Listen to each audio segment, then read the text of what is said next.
Hello les gars, c'est votre coach Jenny, j'espère que vous allez tous et toutes bien. Aujourd'hui, on se retrouve pour un épisode spécial ou particulier, je sais pas. Mais en tout cas, aujourd'hui, je suis avec Claudia qui fait partie du collectif HSM pour discuter de la misogynie noire. Un épisode qui tombe à pic, vraiment parce qu'on est pile le lendemain de la défaite malheureuse de Ebony à la Star Academy. Je te laisse te présenter très rapidement le collectif, etc., etc. Alors, bonjour, moi c'est Claudia, j'ai 22 ans et je suis cofondatrice du collectif Lutte HSM. Ok. Alors, le collectif Lutte HSM, c'est quoi? C'est un collectif qui lutte contre les cyberviolences sexistes, misogynes et misogynoires. Donc, on s'est on s'est lancé en septembre, mais on est né d'un mouvement en août, le mouvement anti-HSM sur Twitter, enfin sur X, qui est né à la suite d'un énième cas de cyberharcèlement misogynoire. On a décidé de s'organiser pour lutter tous ensemble contre la cybermisogynie plus globalement. Ok, très bien. Alors, je vais rappeler très rapidement, je vais définir ce que c'est la misogynie noire pour ceux qui ne sauraient pas, même si ce terme devient de plus en plus utilisé, parce qu'en plus, avec tout ce qui s'est passé, il y a plein de médias qui ont fait des articles dessus pour dénoncer ce qui s'est passé par rapport à Ebony, Angélique, etc. Alors, t'as le droit de me couper si si je dis des bêtises, mais la misogynie noire, pardon, désigne la haine ou le mépris envers les femmes noires en raison de leur double identité de genre et de race. Ce terme montre que les expériences des femmes noires sont différentes de celles des femmes blanches ou des hommes noirs. Il a été inventé par Moya Bailey en 2008, écrivaine et militante afro-américaine, pour parler des représentations négatives des femmes noires dans les médias. Juste rapidement, je vais faire le contexte historique et social, parce que c'est une discrimination qui est enracinée depuis très très très longtemps, longue histoire de stéréotypes et marginalisation depuis l'époque de l'esclavage jusqu'à aujourd'hui. Alors, d'après les recherches que j'ai pu faire, la misogynie d'abord s'est manifestée dès le Moyen Âge, notamment dans l'Église catholique qui prêchait que les femmes sont inférieures aux hommes en interprétant les versets bibliques pour justifier leur infériorité. Puis ensuite, il y a eu l'esclavage où la misogynie a été exacerbée par le racisme. Donc les femmes noires étaient victimes de l'esclavage, mais aussi subissaient des violences sexuelles et abus de la part des maîtres. Le statut de propriété accentuait la déshumanisation et on a été hyper sexualisé, désigné plus forte que les femmes blanches. Une idée qui a rendu qui nous a rendu plus vulnérables aux violences, cartant du mouvement féministe au nom du racisme et de la hiérarchie des luttes. Puis, dans une époque un peu plus récente, les femmes sont visées par les stéréotypes de la femme fragile ou hystérique, notamment dans les films, séries et publicités, et dans le monde professionnel également, c'est représenté par les inégalités de salaire, les sous-représentations dans les postes de pouvoir, etc. Et également dans les lois, j'ai pu voir également que la misogynie était également dans les lois par rapport, par exemple, le droit des femmes, par rapport au droit de l'avortement, etc. Donc on va parler un peu plus tard. Alors, comme je l'ai dit, du coup l'épisode tombait vraiment à pic parce que hier était la finale de la Star Academy. Du coup, ouais, c'était la défaite du coup hier de Ebony. Elle a été victime du coup de racisme, d'insultes, moqueries, etc. Et également Angélique Angarni-Philopon, donc la Miss France 2024-2025. Du coup, moi, j'ai pas regardé la Starac personnellement, mais je sais que depuis le départ, un peu, elle se prend des insultes, moqueries, etc. Mais de ce que j'ai pu voir, ça s'est accentué énormément vers la fin du programme, en fait. Je sais pas si tu es d'accord avec ça. Plus ou moins d'accord. Enfin, ça a commencé par des trucs tout simples. Oui, elle fait des manières, Ouais. elle se prend pour une diva, elle a trop confiance en elle, Ouais. comment elle tient son micro, enfin, des petites micro-agressions Ouais. qui paraissent pas forcément très violentes au début, mais quand ça s'accumule en fait et que ça s'entasse, ça devient de plus en plus violent. Et puis après, il y a eu la première prestation avec son père, Ouais. qui a vraiment tout déclenché, plus ou moins, où les gens disaient que c'était incestueux, que c'était sauvage, que c'était propre aux personnes noires qui étaient sauvages, qui étaient des animaux. C'est devenu très très violent. Ok. Donc, du coup, pareil pour Angélique, qui a été élue Miss France en décembre dernier, qui a subi la même vague de cyberharcèlement, pardon, d'insultes. On a pu voir les TikTok qui sont passés, etc., etc. Et bon, ce sont les cas les plus récents, mais il y a aussi Aya Nakamura pour sa représentation aux Jeux Olympiques. Euh, et ces insultes, vagues de racisme, etc., etc., n'ont pas été condamnées en soi par TF1, parce que ça vient du même programme. Ils ont juste lancé des communiqués et il n'y a pas eu d'action derrière, de véritables sanctions non plus derrière. Euh, Puis à l'international, du coup, on a eu le cas de Simone Biles pendant les JO également, Michelle Obama ou Megan Thee Stallion qui, à cause de son procès contre Tory Lanez, a subi des attaques similaires. Elles ont été qualifiées d'agressives, non féminines, renforçant du coup le stéréotype de la angry black woman également.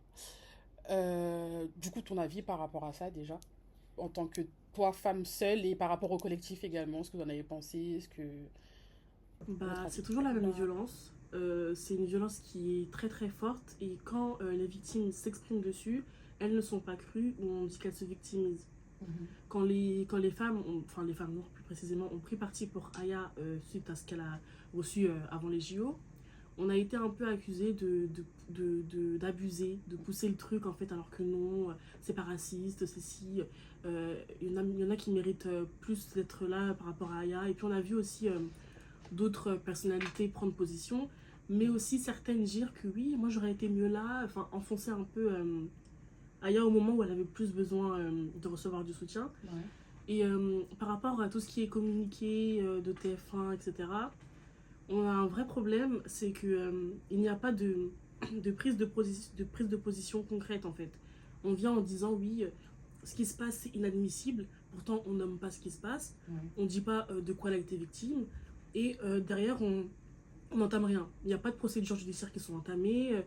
Un soutien est lancé comme ça, mais au final, à quoi bon ça sert de dire on soutient Yana Nakamura si derrière ils prennent pas les mesures nécessaires pour punir les personnes qui ont fait ça et pour prendre position concrètement en disant que oui, Aya a été victime de racisme, de misogynie noire, parce qu'elle a été sélectionnée pour les JO, etc. Et ce même problème-là d'engagement, on le retrouve sur les réseaux sociaux, comme Twitter X, qui ne prennent jamais position et qui laissent en fait ces choses-là s'entasser, s'accumuler, et soit après, au meilleur des cas, on obtient une suppression du compte, au pire des cas, on n'obtient rien du tout en fait. Ouais.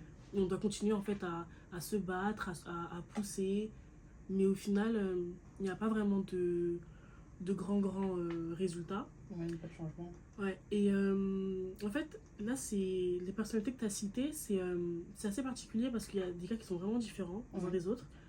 Pour Megan, par exemple, c'est une femme noire qui a été agressée par un homme noir. Donc, quand une femme est victime d'un homme noir, déjà on l'accuse de trahir sa communauté parce qu'elle dénonce un homme noir. Et on l'accuse évidemment d'abuser ou de mentir au pire des cas. Elle a été traitée de menteuse alors qu'elle était blessée. Il y a eu des vidéos, il y a eu des preuves, des témoignages, etc. Mais personne ne la croyait. Il y a même eu des aveux en soi parce que il y a des comment ça s'appelle, des enregistrements des appels que Tori a passé à sa meilleure amie qui dit ouais en gros je sais qu'elle a jamais pardonné ça, etc., etc. Et en plus le pire c'est que les gens l'ont traitée de menteuse parce qu'elle a eu une relation sexuelle avec Tori qu'elle n'a pas assumé à la télé, donc du coup ça a décrédibilisé entre guillemets tout son combat derrière en fait. Oui. C'est vraiment l'aspect misogyne en fait, c'est comme elle a relationné avec cet homme là, si elle en est victime, elle n'a pas le droit de le dénoncer. C'est vraiment cette démarche là en fait qui est mise en place. Et puis quand elle le dénonce, elle trahit un homme de sa communauté, c'est une menteuse, on la croit pas. Et puis derrière, on a Tori en fait qui l'a nargué concrètement. En fait, il l'a nargué en disant que je vais jamais aller en prison, tu verras, etc. Du coup, et puis il a été beaucoup soutenu par d'autres artistes, par d'autres fans, etc. Et ça a été une sorte de petite guéguerre en fait. D'un côté, les femmes qui ont cru directement Meghan, et de l'autre côté, les hommes qui se sont dit non, il a pas fait ça, c'est une menteuse. En plus, elle a couché avec lui. Enfin, voilà. Et à cette perspective-là, à comprendre que si ça avait été une femme blanche qui avait été victime de Tory, l'histoire aurait pris une autre tournure. Je pense que directement, il aurait été sûrement arrêté très rapidement, condamné plus rapidement, et les gens auraient cru. Parce qu'il y a ce cliché en fait de la femme noire qui ne souffre jamais, qui n'a jamais mal, qui est plus forte que les autres, qui ne fait pas pitié. Ça veut dire qu'elle peut venir à la télé pleurer, dire qu'elle a souffert, etc. Et les gens vont la regarder en étant insensibles à sa douleur. Alors qu'il suffit que derrière, on ait une femme blanche qui pleure et qui raconte que voilà, elle est traumatisée, etc. Et puis là, derrière, tout le monde la croit instinctivement. Après, oui, il y a des dynamiques misogynes qui font que même en cas d'agression plus grave, les femmes ne sont pas crues généralement. Mais quand on met d'un côté une femme blanche et une femme noire, il y en a une qui est crue plus facilement que l'autre. Là, on a cité des cas plus exposés, mais en fait, on souffre aussi de la misogynie et de la misogynie noire du coup, dans la vie de tous les jours. À petite échelle, ça se manifeste dans le milieu professionnel, dans la vie quotidienne. Dans le milieu pro, c'est par la dévalorisation des compétences des femmes noires et les microagressions. En préparant l'épisode, je me suis souvenu. En fait, je sais pas pourquoi depuis quelques temps il y a ce souvenir-là qui revient parce que je pense que c'est quelque chose que j'ai tellement internalisé et banalisé que je ne fais plus attention aux microagressions. Et en fait, quand je me suis posé la question de si je me souvenais de microagressions euh, dans mon parcours scolaire, au travail, en alternance, etc., il y en a une qui revient, un exemple qui revient. Je me m'étais acheté une écharpe de marque Balenciaga, je crois, un truc comme ça. Et moi, j'étais contente de la porter. Enfin, je me suis fait des sous. Voilà, c'est mon argent, je me la porte, etc. Et je me rappelle qu'à mon travail, une de mes collègues que j'appréciais, elle voit mon écharpe, elle me dit, ah, bah, du coup, ça vient d'où marché de clic non, c'est une fausse, un truc comme ça. C'est une fausse ou tu l'as acheté au marché de Clignancourt ou un truc comme ça. Et en fait, moi, je me souviens avoir ri jaune, en fait, en mode pourquoi tu me. C'est quoi le rapport là? Au lieu de me demander, enfin, ok, tu me demandes ça vient d'où, mais tu peux, il y a plein de sites où je peux me la racheter. De toute façon, je me l'ai acheté sur la vestiaire collective. Donc en fait, je me suis justifiée de mon achat alors que déjà de 1, j'avais pas que ça à faire. Déjà, j'ai pas à me justifier sur ce que j'achète. Et c'est que après que je me suis rendu compte que oui, effectivement, c'est des microagressions, ou même quand on change de coupe au travail, quand on change de coiffure, quand on arrive avec une afro, etc., ça fait toujours polémique. Et c'est des choses en fait que j'avais tellement banalisées que je ne remarquais plus ces choses-là, en fait, alors que ça arrive tout le temps et à tout le monde. Oui, encore une fois, il y a cette peur aussi de passer pour celle qui râle, qui se plaint tout le temps. Surtout quand on est l'une des seules personnes noires dans l'entreprise. Ouais. Si on parle, en fait, ils vont dire ah, ça y est, Elle est c'est susceptible, pas grave, ouais. voilà, elle s'intègre pas, etc. C'est assez compliqué, surtout quand on est jeune et qu'on a moins d'expérience professionnelle et qu'on arrive dans un milieu qui est majoritairement blanc et tout, et qu'on fait face à des microagressions, bah souvent on n'arrive même pas à les dénoncer. On les entend, on les voit, on rigole un peu nerveusement, mais au final, qu'est-ce qu'on fait on passe outre. On se dit, bah, ce sera pas la première ni la dernière, donc voilà. Et puis on n'ose pas se plaindre, on a un peu peur. Et puis quand on le fait, on est perçu comme agressive, on est perçu un peu comme méchante, en colère. Donc il y a tout ça en fait qui pèse sur nous. C'est comme si constamment on avait une jauge de comportement à avoir. C'était vraiment un truc très strict en fait, et on n'a pas le droit de dépasser la limite parce que sinon on est très mal vu, on est sauvage, on est méchante, on est aigri. Donc voilà. Ouais.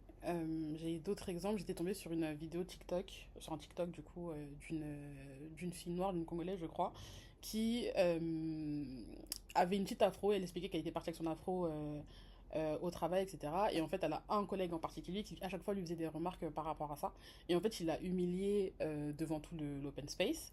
Elle ne savait pas comment réagir. Et en fait, beaucoup de personnes sur Twitter slash X disent qu'en fait, il faut se comporter comme les blanches en soi dans le monde du travail, dans le sens où, de la même manière que certaines femmes vont utiliser les larmes pour se poser en position de victime, on devrait faire la même chose et ne pas avoir peur en fait de monter vers les autorités compétentes, mais vers la RH, ou se plaindre, ou tenir des incarnés avec tout ce qui a été dit à telle heure, à tel moment, etc., pour se protéger, en fait.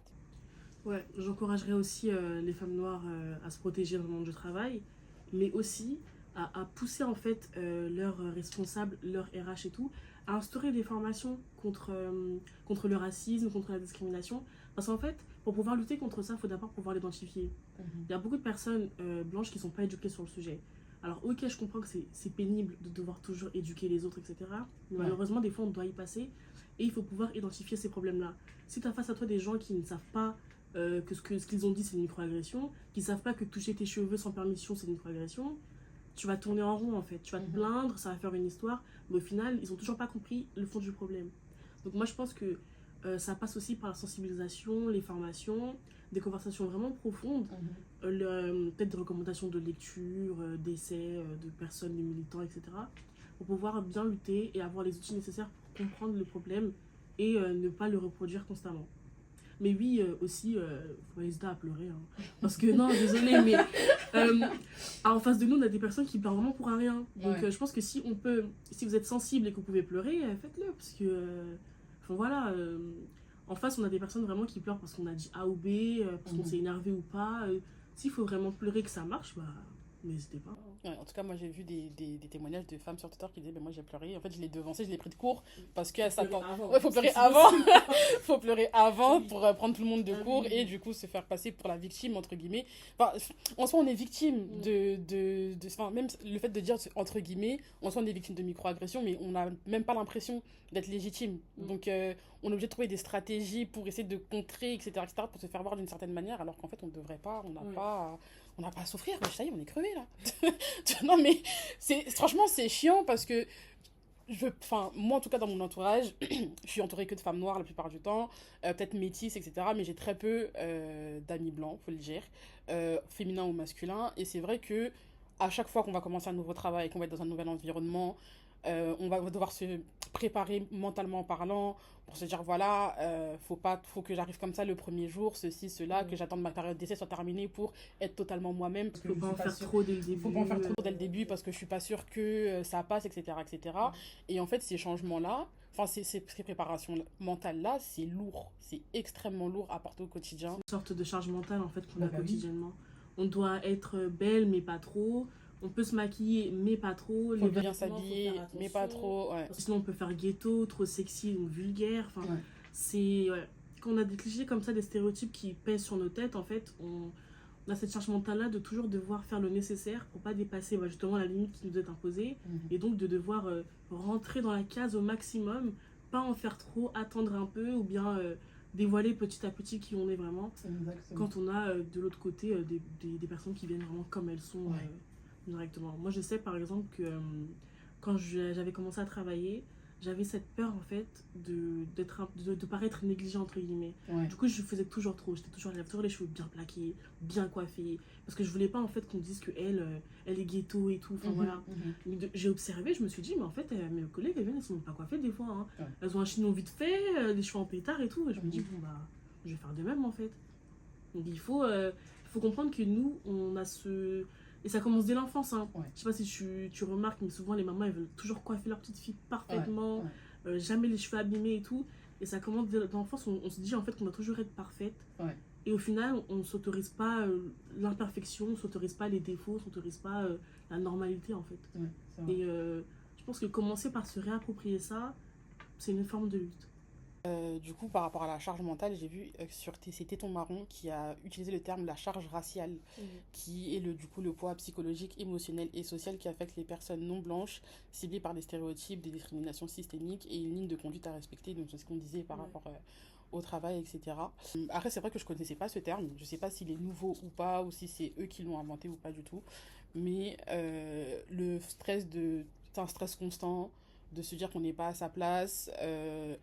À cause du racisme en fait intériorisé qui peuvent affecter notre santé mentale et du coup santé au quotidien du coup parce que si on va pas bien dans la tête forcément physiquement ça va se ressentir, on intériorise énormément et du coup ça a des conséquences sur la tension, etc. Et quand on sait que dans les hôpitaux des fois la plupart du temps on n'est pas très bien reçu à cause du syndrome méditerranéen, c'est une boucle, un cercle vicieux sans fin en fait au final. Ouais, et ça c'est vraiment douloureux, surtout ce qui est syndrome méditerranéen parce que il me semble qu'il y a quelques semaines, on a appris le décès de deux jeunes femmes drépanocytaires, oui. Et comment c'est possible qu'en France, on meurt de ça aussi facilement, en fait. Et comment c'est possible que on est un cas quotidien de jeunes personnes noires, femmes ou hommes d'ailleurs, qui meurent parce que on reconnaît que voilà, leur accent, leur couleur de peau, etc., fait qu'on ne les prend pas en charge nécessairement ou bien aussi rapidement qu'on aurait pris une personne blanche. Moi j'avais eu un écho d'un hôpital, je sais plus c'est lequel par contre, qui disait en gros c'était une maternité et que des femmes accouchaient en fait et il disait en gros ouais les Congolaises elles crient trop fort, elles abusent, elles sont dramatiques, etc. Alors qu'on parle quand même d'un accouchement. Je pense que même si elles crient hyper fort, c'est légitime, elles accouchent. Voilà, donc je vois pas pourquoi elles se diraient ouais si les Congolaises calculent pas trop, elles crient toujours trop fort.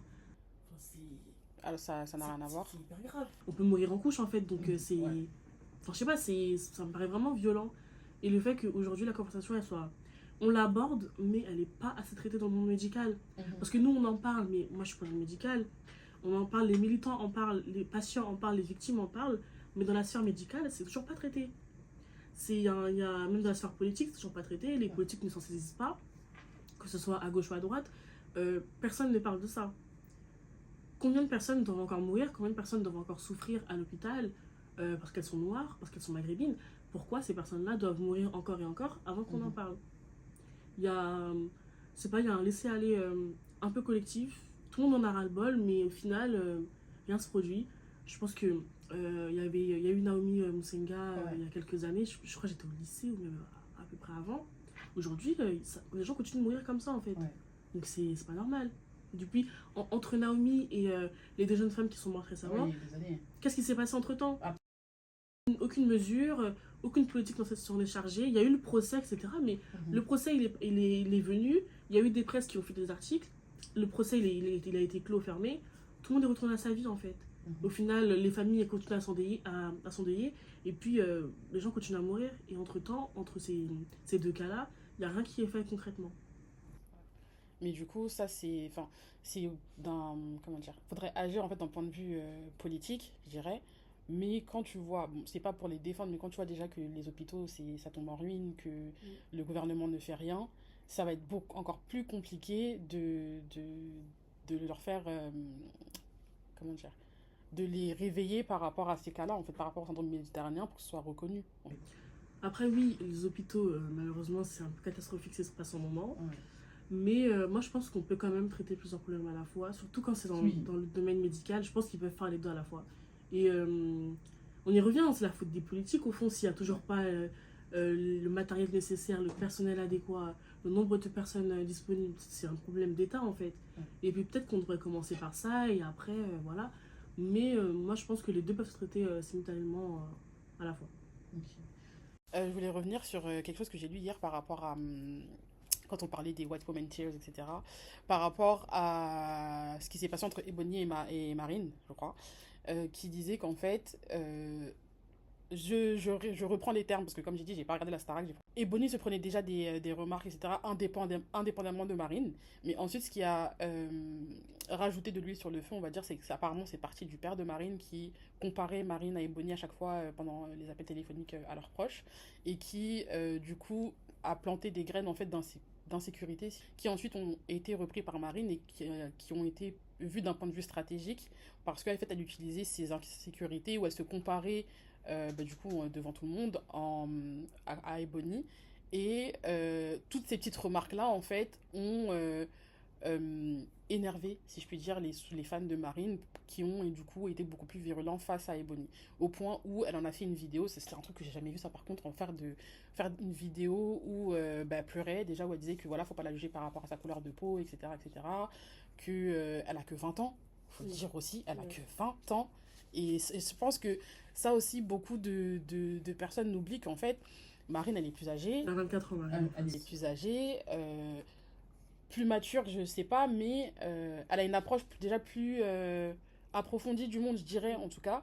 Donc, moi, je pense, enfin, de ce que j'ai pu voir, je pense un peu qu'elle savait ce qu'elle faisait, mais qu'elle ne mesurait peut-être pas l'ampleur que ça allait prendre derrière. Parce que je me dis, quand on compare le cas de Angélique et Marine, Ebony, pardon, Angélique, elle a 34 ans, elle en a vu des choses, elle a plus d'épaules pour supporter, entre guillemets, parce que quand tu regardes les réactions d'Angélique, ça a tout de suite été condamné par le collectif, par la société Miss France, et ensuite, tu sens qu'elle est plus mature, en fait, qu'elle est plus mature, que tout ce qu'on peut dire sur elle, ben, elle le prend un peu du revers de la main, parce qu'elle sait que voilà, il y a une distance, etc. Mais face à Ebony, elle sort à peine de son adolescence. Quand je regarde bien, elle sort à peine de son adolescence. Être confrontée pardon, à ça aussi jeune, c'est extrêmement violent. Au point où elle a dû en faire des vidéos, au point où ben, y avait beaucoup de personnes qui remarquaient qu'elle était boycottée aussi de Instagram quand on mettait les extraits.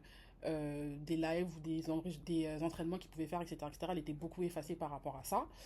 Euh, je trouve ça franchement, j'ai jamais vu quelque chose comme ça en fait. Je pense que j'ai jamais vu quelque chose comme ça. On a vu des personnes racisées se faire voler, entre guillemets, leur victoire. On a parlé d'Houssine, de Sophia Saïdi, etc., etc. Mais j'ai jamais vu un cas avec une aussi grosse ampleur que Ebony et même Angélique. Franchement, j'ai jamais vu ça. Parce qu'il y a d'autres Miss France qui ont été là avant elle par rapport à Angélique. Elles n'ont pas subi tout ça. Pas dans mon souvenir, en tout cas. Pas aussi violemment. Ou peut-être que parce que je m'y intéressais moins, donc je faisais moins attention. Mais je sais qu'il y a quand même eu des vagues de racisme, etc. Mais je sais pas si c'était aussi violent que pour Ebony et Angélique. Le truc qui accentue la violence, c'est les réseaux sociaux, en fait. C'est vraiment ça. Moi, je me souviens, alors je sais plus c'était quelle Miss France. Je sais plus. Je crois que c'est Sonia Roland, peut-être, je sais plus. Ouais. Elle recevait des lettres avec du caca dans sa boîte aux lettres. Donc c'était hyper violent. Mais comme il n'y avait pas les réseaux, on voyait moins aussi facilement, et donc on pouvait moins le mesurer. Ouais. Elle a dû en témoigner plus tard de vive voix et tout, mais sinon, on n'aurait peut-être pas imaginé qu'elle recevait ça, qu'elle se faisait autant insulter. Là, ce qu'on voit directement avec le cas d'Angélique, par exemple, c'est que une minute après son élection, sur TikTok, sur Twitter, ça c'était parti en live en fait. Ouais. Et les gens réagissaient de ouf. Et ce qui est particulier avec Internet, c'est que tu vois tout ce qui se passe dans le monde entier. Ouais. En quelques secondes, tu glisses comme ça, tu vois toutes les réactions de tout le monde. Et donc, ça fait qu'on a pu voir beaucoup plus facilement les violences qu'elles se sont prises, le racisme, la misogynie qu'elles se sont prises, la misogynie qu'elles se sont prises. Et donc, on se rend compte qu'il y a un certain poids. Et on se dit qu'avant, c'était pas comme ça, ou que c'était moins violent. Mais moi, je pense que c'est toujours aussi violent. C'est juste que C'est plus médiatisé. c'est plus maîtrisé et on le voit plus qu'avant. Ouais. Pour moi, c'est ça. Également, du coup, la misogynie noire, du coup, se manifeste, trigger warning, parce qu'on va parler de violences sexuelles, ça se manifeste aussi dans ce contexte-là. Comme je l'ai dit au départ, moi, je vous ai connu par rapport, du coup, au space que vous avez fait avec Nene FM sur Twitter, qui, en fait, il était là pour dénoncer, en fait, suite à une vague de cyberharcèlement, je crois que c'est une fille euh, qui a on l'a prévenu une fille que ses photos étaient partagées sur Telegram, si je dis pas de bêtises, et qu'ils en faisaient n'importe quoi, du coup, avec l'IA, etc., etc. Et donc, du coup, c'est suite à ça que le Space a été créé, et pour défendre, du coup, les femmes de cyber harcèlement, et notamment de revenge porn également. Tu peux parler, du coup, de comment ça s'est passé, enfin, raconter un peu comment on est arrivé à faire un Space, etc., l'historique, en fait. Déjà, il faut savoir que de base, on est toutes sur Twitter depuis des années. Et le constat, en fait, il est très simple. Le vécu des femmes noires, il est différent. Parce que quoi que tu fasses, tu te fais insulter. Tu postes une photo de toi, oh ta perruque, oh ton maquillage, oh ton corps, oh ton nez, ta bouche, t'es trop noire, etc. Enfin, c'est vraiment quelque chose de très particulier parce que on en arrive en fait à ne plus poster, à se cacher, à désactiver, se mettre en privé. Des femmes, en fait, ont peur de poster leurs photos sur leur propre compte. Et donc, on s'est dit que. Entre-temps, il y a eu des cas de cyberharcèlement, etc. Notamment la jeune fille qui a vu ses photos, ses photos sur Telegram, après un tweet lambda, en fait. On s'est dit, mais en fait, c'est trop, genre, ça va coûter jusqu'à quand? Et surtout que. Avant ça, nous, on est nés en 2024, mais 10 ans avant, il y a eu l'association Twitter. Il y a eu le mouvement Twitter Against Women. De l'asso féministe contre le cyberharcèlement, ça c'est 2014. Donc à cette époque-là, elle parlait de comment la cybermisogynie montait en flèche et de comment Twitter ne faisait rien pour ça. Et nous on arrive, entre-temps, en 2020, il y a eu Stop Ficha. Donc les comptes Snap, Ficha, etc., Covid, tout le monde à la maison, donc les gens s'ennuient entre guillemets et ils font ça. Et nous en 2024 on arrive. Donc on arrive en fait dans un terrain où il y a déjà d'autres féministes en fait qui se sont mobilisées pour parler de ça. Sauf qu'on s'est dit, déjà il n'y a pas de focus sur les femmes noires, parce que notre vécu est différent, et puis malgré tout ça, ça continue. Donc est-ce qu'il ne faudrait pas en rajouter encore? Est-ce qu'il ne faudrait pas continuer à en parler, taper un peu plus fort? Et donc on s'est dit, on va lancer un hashtag en fait, donc le hashtag anti-HSM. Donc on l'a lancé en expliquant ce que c'était. Donc anti-HSM, anti-harcèlement sexiste, misogyne et misogyne noire, donc cyberharcèlement. Et donc ça a pris, on a eu environ 40 000 témoignages, donc des femmes en fait qui nous encourageaient, qui nous félicitaient, des femmes qui témoignaient, et évidemment des hommes qui réagissaient mal en disant que oui, vous êtes contre les hommes noirs, vous abusez, vous victimisez, etc. Vous menez des faux combats, tout ça, tout ça. Entre-temps, la presse nous a contactés parce que quand un mouvement prend autant d'ampleur, les médias y voient en fait, et donc ils ont fait des articles sur ça. là, les gens commençaient à comprendre que peut-être que en fait, c'est sérieux et que c'est pas quelque chose qui va s'éteindre du jour au lendemain. Entre-temps, le jour même, on a contacté 2 députés qui nous ont poussé un peu, donc ils ont tweeté sur le hashtag, parlé un peu du mouvement, donc ça nous a vraiment propulsé. Et donc on s'est dit, on va lancer un space dans la foulée avec 99FM, qui était là depuis le début, hein, elles sont là depuis le début. Et donc elles nous ont accompagnés dans le space, elles l'ont modéré et elles l'ont géré, parce que nous en vrai on n'y connaissait pas grand-chose. Et donc c'était environ, alors c'était à minuit il me semble, c'était un spectacle très tard, c'était la nuit. Et on a eu environ plus de 12 000 écoutes, hein, il me semble. C'était vraiment très... entre-temps, des victimes ont témoigné. Donc on a eu des propos qui ont été... Des victimes en fait qui ont les larmes aux yeux, des pleurs. C'était vraiment très touchant. Des femmes qui disaient que voilà, il y a eu une pétition parce que j'étais trop noire. Leur harceleur avec qui elle se retrouve au même lieu de travail. Enfin, tout ce qui est... en fait, c'est pour montrer que le harcèlement... Parce que souvent on dit, tu te fais cyberharceler, tu éteins ton téléphone. Tu quittes l'application et puis c'est terminé. Voilà, et c'est fini. Alors que non. Et le fait que ces victimes-là, elles soient venues témoigner de vive voix, ça nous a montré que, bah non, en fait, c'est des personnes réelles, comme toi et moi, qui ont vécu ça et qui ont eu des traumas par rapport à ça. Il y a des personnes qui ont dû déménager, qui ont vu leur adresse fuiter, qui ont vu la photo de leurs enfants fuiter, le nom de leur employeur, de leur emploi fuiter aussi. Enfin, tout un mécanisme, en fait, pour terroriser les femmes et les tuer socialement. Donc, tout ce qui est mort sociale des femmes, c'est-à-dire, en fait, les pousser à s'enfermer, ne plus parler et se soumettre du coup au patriarcat et se soumettre aux masculinistes, aux incels, aux hommes généralement. Et donc ce space-là, il a vraiment pris beaucoup d'ampleur. Ça a permis à beaucoup de personnes de se rendre compte qu'il y avait un vrai problème qui n'était pas traité. C'était le vécu des femmes noires sur Internet. Et qu'il fallait en fait qu'on se focalise sur ça et qu'on puisse continuer à en parler et continuer à lutter contre ça. Il y a eu le problème qui s'est posé de qui sont nos agresseurs, qui sont les personnes qui nous harcèlent. Cette question-là, elle revient souvent, mais elle revient un peu en mode question piège.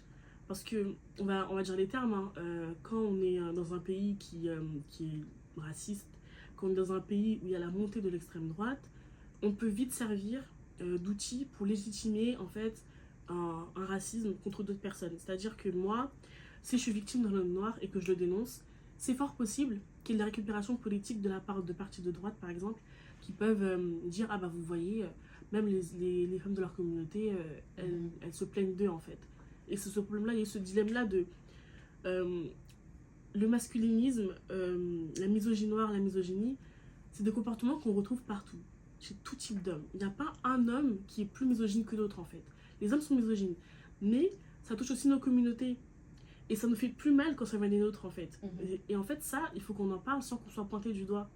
Et le fait de devoir justifier le fait que non, on n'est pas contre les hommes noirs, nous sommes contre les hommes qui sont misogynes, nous sommes contre les hommes qui nous attaquent, et le fait de voir que ces hommes-là nous répondent « vous êtes contre nous », c'est qu'ils n'ont pas compris le problème en fait. Ils n'ont pas compris le problème en fait. Et puis moi je me dis, dans un pays comme la France, vous savez sûrement que vous allez prendre plus que les autres s'il y a des sanctions.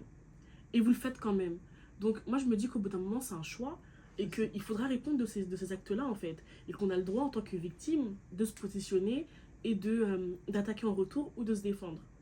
Mais il y avait des tweets de femmes noires qui disaient qu'en fait, que la misogynie noire aussi reposait sur les hommes, parce que eux aussi ont un rôle dedans, parce que ce sont parfois du coup nos agresseurs, nos oppresseurs, mais c'est aussi les pères de demain, les pères d'aujourd'hui et les pères de demain, qui doivent combattre aussi la misogynie noire parce qu'ils ont des enfants, des sœurs. Enfin, le fait qu'on doive mentionner le fait que, imagine que ce soit ta sœur, imagine que ce soit ta fille ou peu importe, ça veut dire vraiment que tant qu'il n'y a pas de lien en fait avec la personne qui a agressé, bah ils vont rien faire en fait. Pour eux, c'est de l'égoïsme, de l'individualisme. C'est je m'en fiche en fait parce que ça me touche pas. Alors qu'en réalité, ça les touche parce que ils sont aussi victimes d'autres oppressions. Et nous, les femmes noires, on a pour tendance de prendre leur dos également quand ils sont victimes de ces oppressions-là, mais on n'a pas le même retour et le même soutien. Bah ça c'est un point que tu soulèves qui est très important, c'est que souvent dans la lutte contre le racisme, au fond c'est souvent les femmes. Même quand il y a des bavures, etc., ou que c'est des hommes noirs qui ont été victimes de bavures, c'est qui va en parler, c'est les sœurs. Ouais, regarde Assa Traoré par exemple. Voilà. Pour le cas de Théo, c'est ses sœurs qui parlaient. Et c'est souvent ça en fait, c'est les femmes noires, elles viennent. C'est pour ça que les Afro-Américaines, il y a eu un mouvement là qui s'appelait Divest et Burn the Cap. En gros, éloigne-toi et brûle ta cape en fait, pour dire que les femmes noires ne sont pas les super-héros du monde. En fait, on est toujours là à se sacrifier, à aller au front pour des personnes qui nous jettent en pâture dès qu'elles peuvent et qui ne se battent pas pour nous. Et la différence, c'est quoi? C'est que sur une échelle sociale, en fait, ils sont au-dessus de nous. Donc, ils ont un certain privilège à vouloir conserver. C'est pas tout le monde qui peut accepter de renoncer à ce privilège-là pour la lutte. Eux, ils sont au-dessus de nous, donc ils ont ce privilège d'être des hommes, et donc ils veulent monter. En nous défendant, en prenant parti pour nous, ils vont pas forcément monter. Parce que nous, on est en bas, et pour monter, il faut qu'on se batte. Il faut qu'on lutte, il faut qu'on reconnaisse qu'il y a un système qui est patriarcal, qui est raciste, qui est misogyne, mais derrière, eux, ils pourront pas forcément le soutenir parce que ils vont sûrement perdre des privilèges d'hommes qu'ils ont. Et pour le cas d'Ebony, ce qui est particulier, c'est qu'elle, elle a été, entre guillemets, uniquement victime de racisme de la part de personnes généralement blanches, en fait.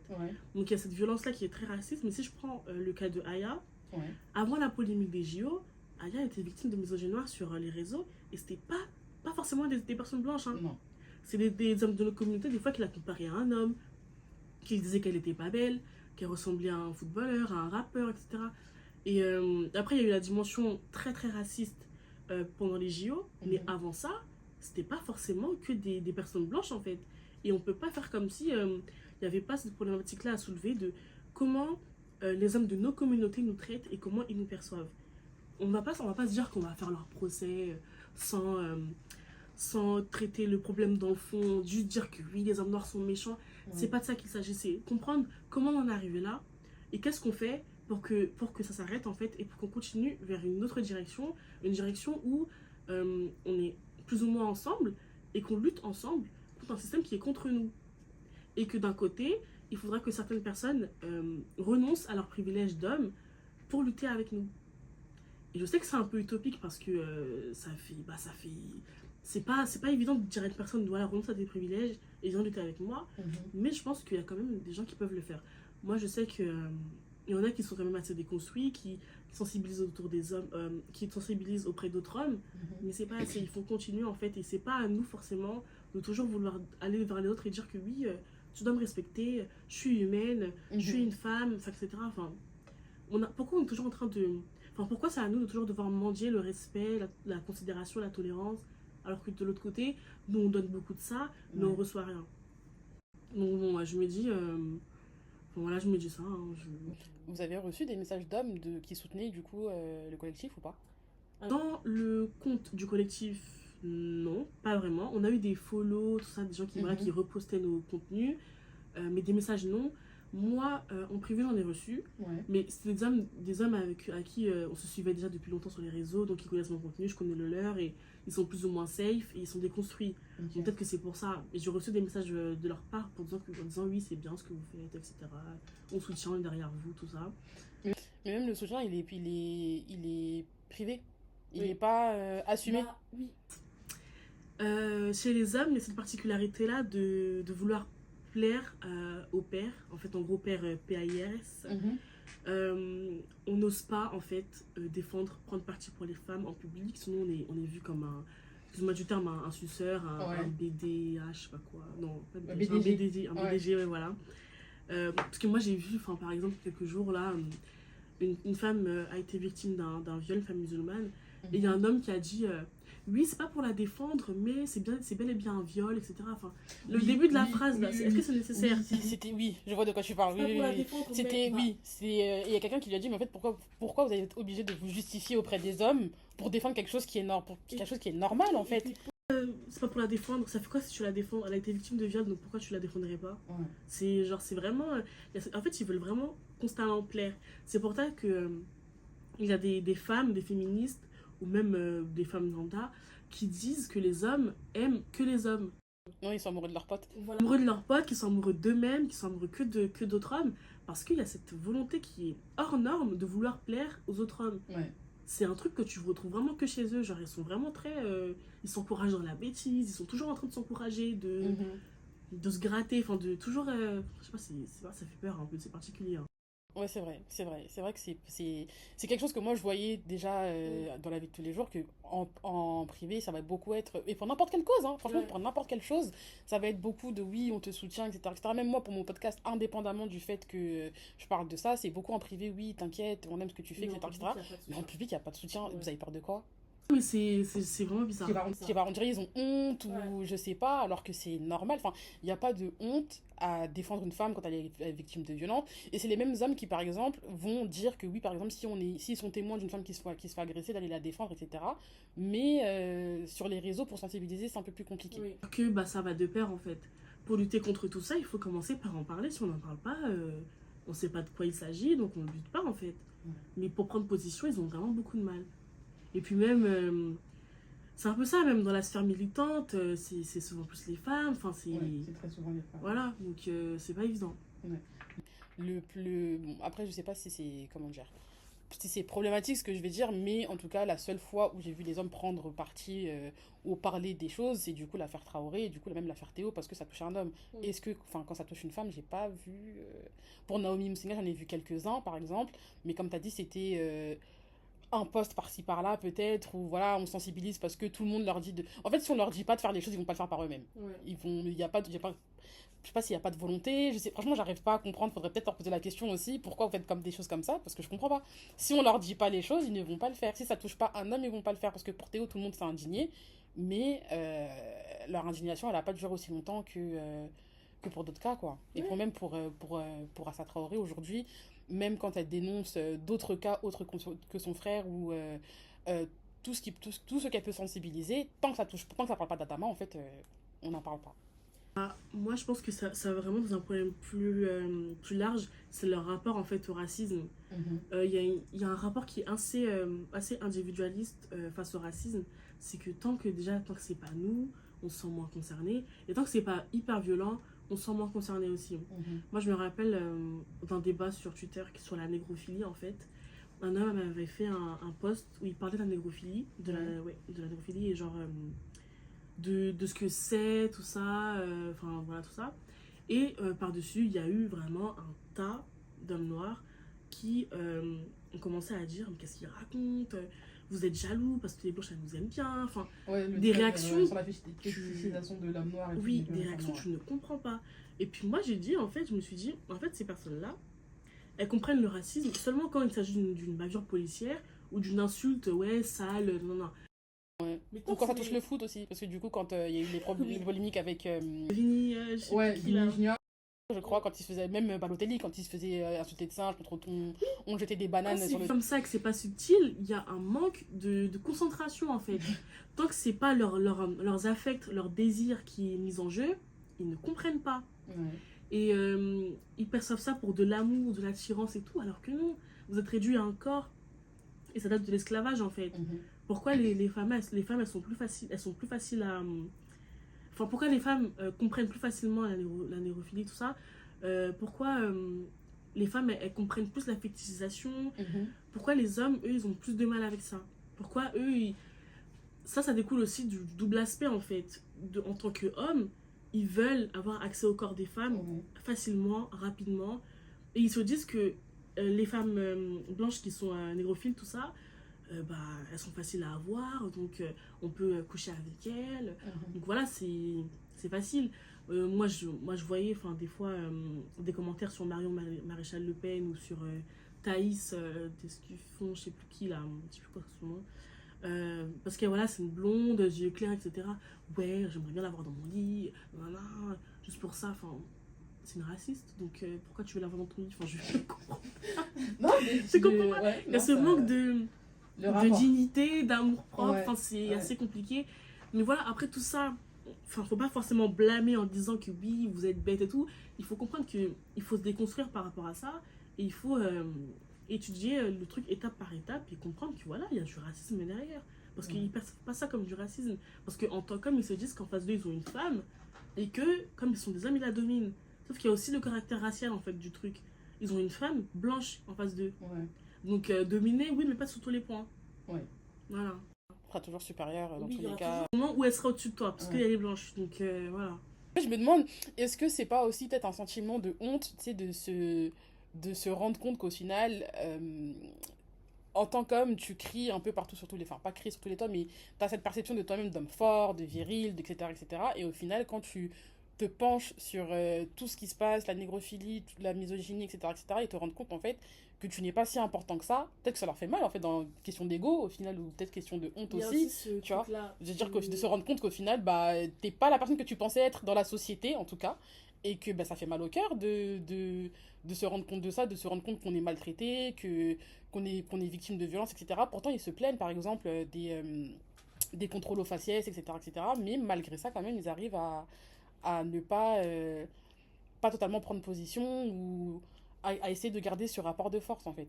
Et puis derrière ça, c'est qui va subir le plus, bah, c'est les femmes qui sont juste en dessous d'elles, donc en dessous d'eux, donc les femmes noires. Mhm. Euh, quand t'es dans une place où t'es dominé au-dessus de toi, tu vas en fait être en colère, nerveux, etc. Et tu vas dominer la personne qui est en dessous de toi. Donc c'est comme l'homme qui travaille, qui se fait dominer par son patron. Quand il rentre chez lui, il domine sa femme. Ouais. Voilà. Donc c'est ce schéma-là, en fait, c'est on est dominé, mais en dessous de nous, on a une personne qu'on peut dominer, donc on va le faire encore plus violemment parce que nous, on veut se sentir légitime de pouvoir dominer aussi une autre personne et de pas être seulement le dominé, en fait. Ouais. Sauf que nous, par exemple, derrière, on n'a personne. Donc, on subit un peu le poids de tout. voilà, de tout. Donc, c'est assez compliqué. Et encore une fois, bah, faut prendre conscience de ses privilèges et de se rendre compte que voilà, je suis dominée peut-être en tant qu'homme noir, mais je domine aussi les autres femmes, les Ouais. autres femmes noires. Donc, Et pourtant, et après, du coup, ils font appel à nous quand ils ont besoin de dénoncer. Ils ont besoin de dénoncer, peu importe, hein, mais en tout cas, oui, pourquoi les femmes vous parlez pas, etc., etc. les Afro-Américaines, elles sont beaucoup plus en avance que nous. Elles sont vraiment dans une démarche où il faut peut-être un peu prendre ses distances et se battre que pour nous. Oui. Moi, des fois, j'y pense. Parce que des fois, franchement, ça fait chier de voir que tu te bats et que derrière, ils sont beaucoup plus virulents avec toi, ils sont insensibles avec toi. Mais je me dis, quand il s'agit de racisme, etc., j'essaie quand même voilà, de prendre sur moi. Mais c'est pas tout le monde qui le fait et je comprends totalement. Voilà, si une femme noire militante me dit que elle se bat pas pour les hommes noirs, je vais pas lui dire, je vais pas la forcer en fait. Et je comprendrai pourquoi. Mhm. Voilà, donc. Du coup, on a parlé des conséquences sur la santé mentale et physique. Je sais pas si tu as quelque chose à rajouter dessus. La misogynie noire, Ouais. oui, oui, c'est dépression, anxiété, mort sociale, euh, colorisme un peu, Aussi. voilà, parce qu'on se sent mal dans sa peau, colorisme, featurisme, du coup, du trait du visage, on a envie de s'aligner le nez, de injection au lait parce qu'on sent pas assez. En fait, on connaît plus sa place dans la société, on sait plus trop qui on est, on peut créer des troubles identitaires. Et puis, quand on est victime de ça assez jeune, en étant encore notamment adolescente, sur la construction, c'est très compliqué. Ça peut être fatal et ça peut être dur en fait de se construire avec une image de soi qui est erronée parce qu'en face, on nous dit qu'on n'est pas assez, etc.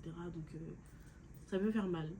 Ouais, parce qu'on peut en parler en plus, bah, du coup, la semaine dernière, il y a 2 semaines, parce que j'ai fait un épisode sur les standards de beauté, du coup, qui sortira après celui-ci. Et je parlais en fait que c'est vrai que j'avais pas. Je sais pas si on a parlé on a parlé du colorisme un peu et du futurisme, mais je n'ai pas intégré la notion de racisme par rapport à la misogynie noire parce que, enfin, j'y ai pas pensé, mais je disais que déjà en fait, par rapport aux standards de beauté, vu qu'on est sur des standards blancs en soi, euh, que c'était difficile en tant que femme noire de se construire parce que en fait on est sujet du coup à tous ces changements là, mais en fait il n'y a aucune représentation par rapport à la femme noire et que ça pouvait être très compliqué d'un point de vue identitaire, etc., de se retrouver.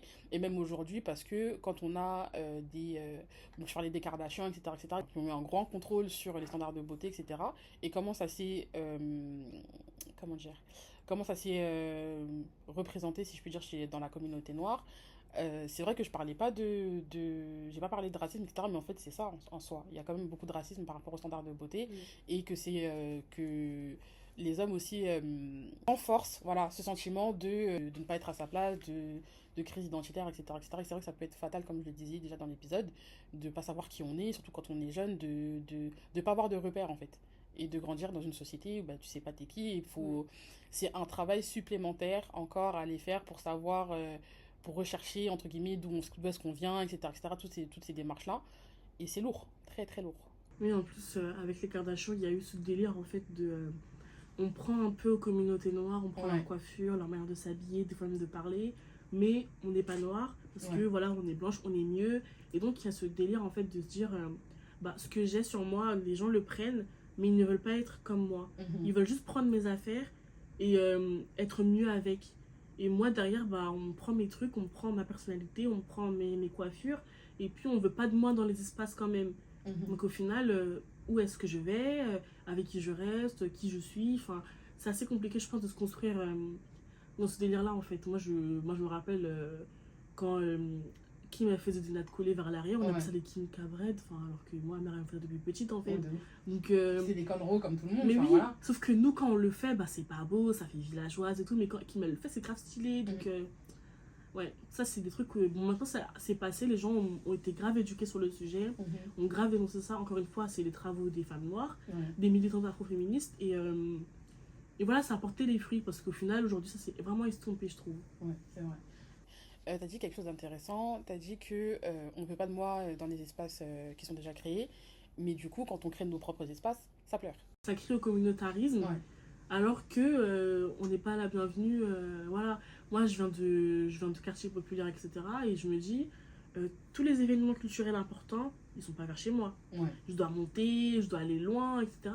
Et puis, quand nous, on veut créer nos propres événements culturels dans nos banlieues, dans nos quartiers, on est marginalisé, on est des communautaristes, on ne veut pas se mélanger, on est même raciste, anti-blanc. Donc, Qui n'existe pas. voilà, Il faut le dire, vraiment ça des n'existe gros pas. guillemets, Ça parce n'existe que pas.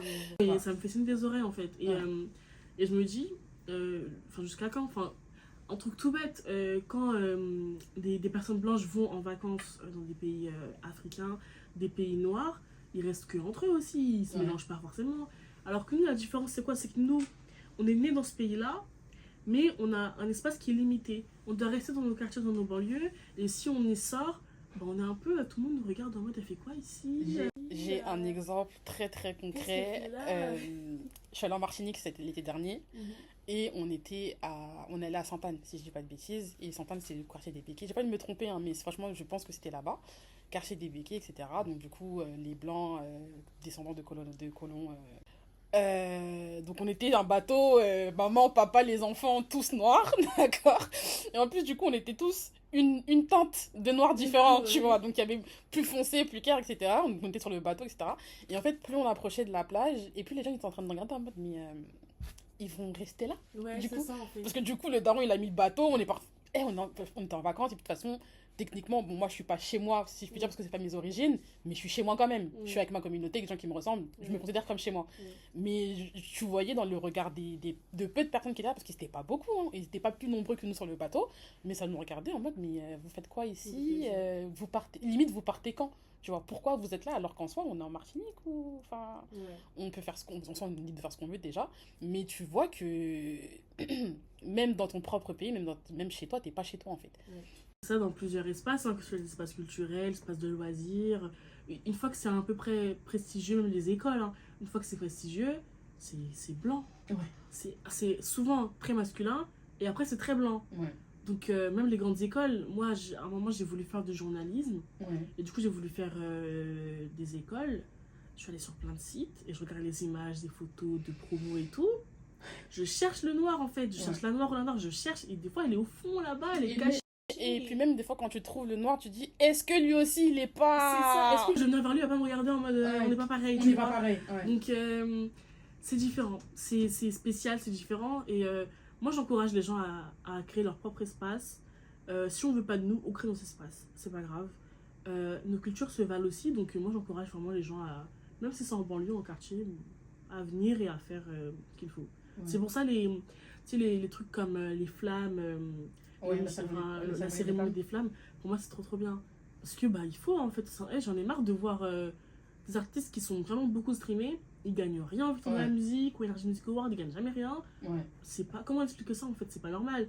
Donc je me dis les flammes, Yardland et tout, c'est vraiment des trucs dont on avait besoin. C'est vrai, je suis d'accord par rapport à ça, parce que même chez les vieux, franchement même chez les vieux, parce que mon papa il est retraité par exemple, et il se plaignait qu'il s'ennuyait, Et je lui disais, mais pourquoi tu demandes pas à la mairie s'il y a des activités, etc. à faire pour les seniors. Il m'a dit, ma belle. Ouais, non, c'est moi, je le comprends. Il m'a dit, tu sais, ils ont une manière de penser un peu différente. Ouais, Franchement, je préfère rester à la maison. Énervé et tout, flemme, ouais. C'est grave. Et même ma mère, hein, enfin, ma mère, elle sort, ma mère, elle est très claire de peau. Elle est très très claire de peau, donc elle peut passer un peu, je la on dirait une antillaise en fait. Tu sais, les mamans antillaises, etc. Donc on peut pas penser qu'elle est congolaise. Et je pense que ça joue aussi, parce qu'elle a beaucoup d'amis retraités, etc., qui sont blancs, qui ne posent pas forcément d'où est-ce qu'elle vient, parce qu'elle fait un peu, pas white passing, mais parce qu'elle est claire de peau, donc on peut se dire qu'elle vient des Antilles, donc ça va, elle est pas trop ghetto ou quoi que ce soit, etc. Alors que non, ma mère, elle vient de la RDC, mec. Mais même chez les vieux, en fait, c'est jusqu'à quand? Oui, c'est rationnel, ça se transmet. Ouais. C'est pour ça que vraiment je parle de déconstruction et je me dis qu'il faut déconstruire au maximum. Et que moi, par exemple, là, le collectif Lutte HSM, moi, j'espère que d'autres filles, 10 ans plus tard, n'auront pas à créer un autre collectif à propos de ça. C'est pas dans le sens où on veut être les dernières parce qu'on on veut nous et tout. Non, c'est dans le sens où... vous espérez qu'il y ait des actions concrètes qui soient menées. On fermer cette lutte là. Ça s'arrête après nous, en fait. On veut plus que les jeunes d'après, elles aient à faire ça à nous. On veut que les jeunes d'après, elles aient à vivre leur vie de jeunes. Parce que là, en vrai...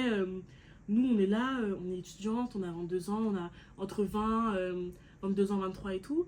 On a quand même une vie à construire, on a des choses à faire, etc. Moi, ça me surprend que tu sois aussi jeune, parce que moi, je vais avoir 28 ans. Ça, je dis ça. Ah, mais... Moi, j'ai 27 ans, et franchement, c'est quelque chose que, j'avoue, j'aurais pas pensé à faire dans ma jeunesse, ou même maintenant, parce qu'il y a déjà des gens qui l'ont fait avant, c'est vrai, mais parce que manque d'informations par rapport à ça. Mais ça demande du courage de faire ça aussi jeune. Vous avez 22 ans. Des fois, on finit les cours, on remonte sur Paris parce qu'on a une réunion avec un collectif. On rentre du travail, on va vite à une soirée féministe. C'est rush de fou. C'est prenant. Et puis, c'est des choses que je pourrais me voir faire quand j'aurai passé 30 ans. Tu vois, parce que je me dis que ma jeunesse... Enfin, j'avais pas cette conscience-là d'avoir ces combats-là. Et de me dire, en fait, et je me reposais sur ce qui était fait avant. Donc, si ça a été fait... y a d'autres personnes qui en parlent pour moi, en fait, tu vois. Mais c'est vrai qu'à 22 ans, t'as pas à faire ça. Franchement, faut dire ce qu'il y a, t'as pas à faire ça parce que les blanches, à 22 ans, elles font pas ça. Leur vie. Elles vivent leur vie, elles sortent, elles voyagent, etc. Bon, vous le faites quand même, je suppose. Mais c'est vrai qu'il y a une pression et un travail en plus sur les épaules, c'est lourd. Une sorte de politisation qui est de plus en plus jeune quand tu viens de... quand t'es une banlieusarde, quand t'es noire, quand t'es aussi une femme LGBT ou un homme LGBT, enfin... Quand tu accumules les oppressions, tu te politises un peu plus vite. C'est vrai. Après, il y en a qui sont quand même dans l'exception. Il y en a quand même... le fait d'être noir ne fait pas tant que personne politisée d'office. Hein, oui, donc, voilà. Mais généralement, on se politise un peu plus vite. Ouais, c'est vrai. Comment, du coup, combattre la misogynie noire ? Nous, on estime qu'il faut d'abord commencer par sensibiliser. Donc, on sensibilise les jeunes, les plus jeunes, parce que... c'est vraiment de plus en plus jeune que les hommes, les jeunes garçons se construisent dans la misogynie et qui prennent un chemin. Et après, c'est difficile de les retourner et de les ramener dans le droit chemin. Donc, il faut commencer à faire ça le plus rapidement possible. Il faut sensibiliser les commissariats, les personnes qui reçoivent les plaintes de cybermisogynie notamment, parce qu'ils ne sont pas formés en fait. Quand on vient se plaindre d'un cyberharcèlement, ils comprennent pas forcément en quoi c'est du harcèlement. Ils me disent pourquoi tu l'as pas bloqué. Enfin, ils ont du mal en fait à dire qu'ils sont à peine formés. Voilà, ils ont du mal à reconnaître en fait le caractère grave de la situation et donc à recevoir la plainte et à que la plainte aboutisse à quelque chose. Donc on demande ça. On demande aussi des prises de position de la part de politiques. On demande un changement au niveau de la loi. Donc là c'est un peu plus large, ça va sur la misogynie noire, etc. Mais aussi tout ce qui est la diffusion des médias intimes non consentis, tout ça. Une prise au sérieux, la dimension du chantage à inclure, de la menace et tout. On demande aussi l'inscription du mot misogynie noire dans le dictionnaire. Parce qu'en fait, on est fatigué de parler de ça et qu'on nous dise que c'est un mot qu'on a inventé alors qu'il existe quand même depuis très longtemps. De dire que oui, c'est un mot qui n'existe pas. Parce qu'en fait, souvent, tout ce qui est dans le jargon militant, l'outil en fait des personnes qui n'ont pas militantes, c'est de dire que ouais, votre mot n'existe pas dans le dictionnaire, donc il n'existe pas dans la vraie vie. Alors qu'une langue, ça évolue, ça vit, ça change. Et puis de toute façon, ils intègrent des mots comme wesh, je sais pas quoi dans le dictionnaire, donc pourquoi pas ça en fait. Donc on veut le mot misogyne dans le dictionnaire pour qu'on puisse en parler en étant crédible et légitime de dire que voilà, ce mot il existe, il est dans le dictionnaire, etc. Et que voilà. Après là, il n'y est pas, on en parle autant qu'on peut, parce qu'il faut il est lourd de sens en fait. Du coup, il faut le prendre sérieusement tel qu'il est. Et donc, voilà, on demande ça et on demande surtout une, euh, une prise de responsabilité de la part des réseaux sociaux en fait. Ouais. Euh, Twitter, TikTok, Telegram, Reddit, enfin plein de sites, de réseaux qui ferment les yeux sur ce qui se passe pour des questions d'argent, parce qu'au final, moins on a d'utilisateurs, moins on a d'argent, donc ils veulent pas bannir les gens, donc voilà. On veut une prise de considération et de responsabilité, et on se dit en fait tout simplement, on est en France, il y a des lois en France, il y a des lois en Europe, et si ces réseaux-là ne respectent pas des lois européennes ou des lois françaises, dans ce cas qu'elles ne soient plus en France en fait. Si on est obligé de les bannir pour avoir une sécurité, bah, on devra passer par là. Et donc voilà. Et la sensibilisation des jeunes, ce serait notamment dans les écoles surtout. Je pense que c'est mieux dans le cadre scolaire. Parce que dans le cadre familial, c'est un peu plus différent. Voilà, il y a des parents des fois qui vont pas forcément comprendre. Et je peux comprendre, hein, c'est pas évident de pas dans le même univers, tout ça. Mais dans le cadre scolaire, je pense que c'est important. Et que même les professeurs puissent être formés à ça et à recevoir en fait les plaintes entre guillemets d'élèves, parce qu'on a vu plusieurs cas de cyberharcèlement ou d'harcèlement tout court où les profs sont avertis, le directeur est averti mais ils ne font rien. Et après c'est trop tard, il y a des suicides, il y a ça et tout, et le prof il savait et il a plus rien à faire. Donc il faut que tout le monde en fait mette sa main à la pâte. C'est un devoir qui est collectif et il faut qu'on change ensemble en fait la société et qu'on lutte tous ensemble contre ça. Parce que c'est pas un combat que les femmes doivent mener. Parce que même si, ok, on est plus susceptible de le vivre, je pense que voilà, ça concerne tout le monde. Ouais. Et du coup, le collectif, du coup, est-ce qu'il a il y a des choses de prévues dans le sens où vous intervenez dans des écoles, par exemple ou Oui, on a fait 2 visites. Enfin, 2 visites, on a eu 2 rendez-vous à l'Assemblée nationale. Ouais. Avec, déjà, c'est ouf, enfin, pardon, je te coupe, mais en fait, je trouve que le collectif, il a été créé. Il y a eu le Space, donc ça a pris une ampleur. Et en fait, tout de suite après, j'ai vu des vidéos avec Brut, j'ai vu que vous êtes parti à l'Assemblée nationale, que ça a été repris, etc. Vous avez été énormément soutenu par les politiques. Et je me suis dit, c'est une dinguerie, mais dans le bon sens. Je me suis dit, c'est parti archi vite. Et ouais, c'est énorme. Franchement, c'est très, très, très bien ce que vous faites. On va continuer à sensibiliser et à partager, parce que vous avez besoin de soutien. Et moi, ça me fait plaisir, en fait, de voir que ça commence à être pris au sérieux, qu'on en parle, surtout dans les espaces politiques où déjà on ne calcule pas la femme, alors la femme noire, voilà. Je dis, franchement, c'est énorme ce que vous avez fait. Et ça mérite de la reconnaissance. Et merci. Oui, du coup, voilà, on les a vus à l'Assemblée nationale. Alors, une première fois pour faire un état des lieux, pour parler un peu de misogynie noire, leur faire découvrir un peu tout ça. La deuxième fois, c'était pour tout ce qui est proposition de loi, voir un peu ce qu'on veut changer, ce qu'on veut concrètement. Et du coup, on s'est dit qu'on va les voir presque tous les 6 mois pour voir où ça en est, si ça avance de leur côté aussi. Et leur demander en fait ce qu'on attend d'eux, etc. Du coup, on a fait ça. On a fait des interventions scolaires. On a été aussi avec d'autres féministes dans des festivals et dans des marches féministes notamment. Donc on a été avec nous toutes, le mouvement des mères isolées, Féministes contre le cyberharcèlement, Stop Ficha évidemment. Stop Ficha qui nous accompagne depuis le début de tout ça. Et donc voilà, on continue les interventions scolaires, on en prévoit encore, on a encore ceux qui attendent là qu'on les fasse. Et on sensibilise sur les réseaux à travers la création de contenu, les vidéos, et puis voilà. Donc on essaye de faire de notre mieux pour en parler, pour ne pas s'effacer, pour pas que ce soit un mouvement qui tombe à l'eau et qu'au final qu'il soit abandonné. On tend à devenir une asso, donc avant les 1 an du collectif, donc avant septembre. Et donc voilà. Donc on essaye de prospérer, de grandir encore et encore et de remporter cette lutte en fait. Et vous voyez quand même des améliorations, c'est pas des paroles en l'air, le soutien apporté par les politiques, les associations, etc., etc. Vous voyez quand même des changements petit à petit? Bah moi je vois, il y a une sorte de parole un peu qui se libère de plus en plus. Les femmes ne s'effacent plus autant que voilà. Après le constat on peut pas le faire sur une si courte durée, mais ce que je peux observer brièvement c'est que les femmes noires elles parlent vraiment de plus en plus. Elles n'hésitent pas à mentionner le collectif, à nous mentionner en fait pour qu'on soit là et qu'on appuie un peu le truc. Et je vois aussi du côté des harceleurs en fait une sorte de petite peur je les vois en fait, il y en a un qui fait un tweet problématique, il y en a un qui va commenter, ouais, attention, elles arrivent, elles Ouais. vont voir et tout, non, non, tu vas avoir tu vas prendre une sauce et tout. Moi, ça me fait plaisir parce que moi, j'ai envie que la peur, elle change de camp en fait. Ouais. J'ai envie que ces gens-là, quand ils parlent, ils se disent, ah ouais, si je dis ça, je vais me prendre une sauce, elles vont venir sur moi. Et c'est vraiment ça qu'on veut en fait, c'est que ces gens-là se limitent dans leur harcèlement, se limitent dans leur misogynie, et qu'ils voilà, qu'ils la ferment en fait. On n'a pas besoin d'entendre, tout simplement, on n'a pas besoin d'entendre ça, de lire ça, et voilà. Et on a eu aussi pas mal de demandes pour des publics vraiment assez jeunes. Ok. Et donc ça me touche beaucoup en fait, qu'on nous fasse confiance au point de nous laisser parler à des enfants très jeunes. Donc ça nous fait vraiment plaisir, on se dit que la lutte elle est prise au sérieux en fait. Et que donc c'est important qu'on continue. Ok. Oh, franchement, très, très, très bien.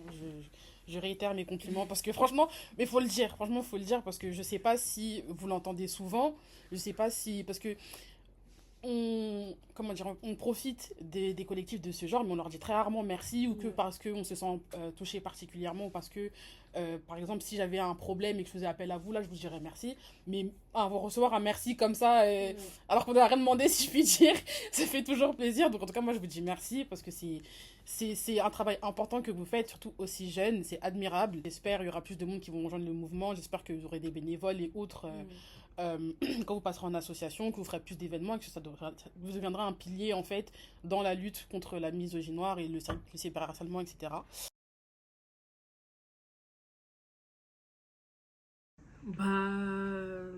Moi je dirais, voilà, on continue à se battre. Euh, c'est pas des faux combats, c'est pas des combats d'internet. Là, je parle vraiment aux femmes, aux féministes qui vont sûrement écouter. Vous n'êtes pas des sortes de féministes internet. Et puis, même si vous l'êtes, c'est légitime parce que vous luttez. Et parce que la misogynie, elle est aussi sur internet. C'est aussi un outil puissant pour propager des informations, de la violence. Et donc, si vous luttez, même que sur internet, ce que vous faites, c'est très très grand et c'est important. On a besoin de personnes comme vous aussi.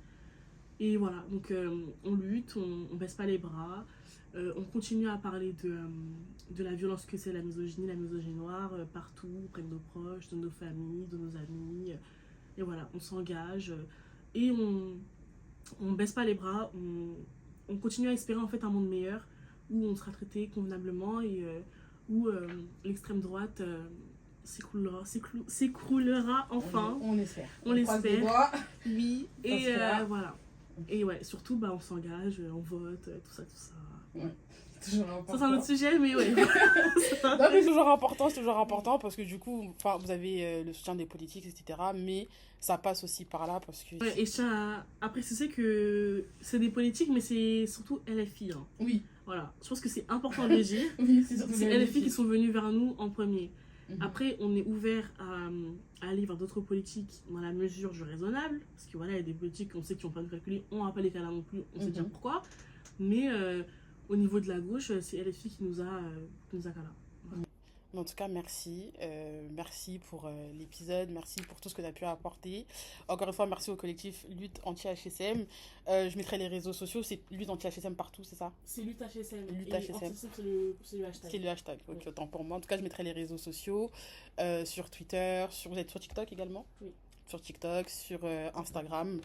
Merci pour toutes les informations. J'espère que l'épisode vous aura plu, surtout. J'espère que on aura pu sensibiliser plein de monde, hommes, femmes, blancs, peu importe, sur les combats qu'on peut subir, enfin qu'on subit au quotidien. J'espère que l'épisode vous aura plu. Et puis je vous dis à la prochaine pour un nouvel épisode de Talk to My G. Bye guys!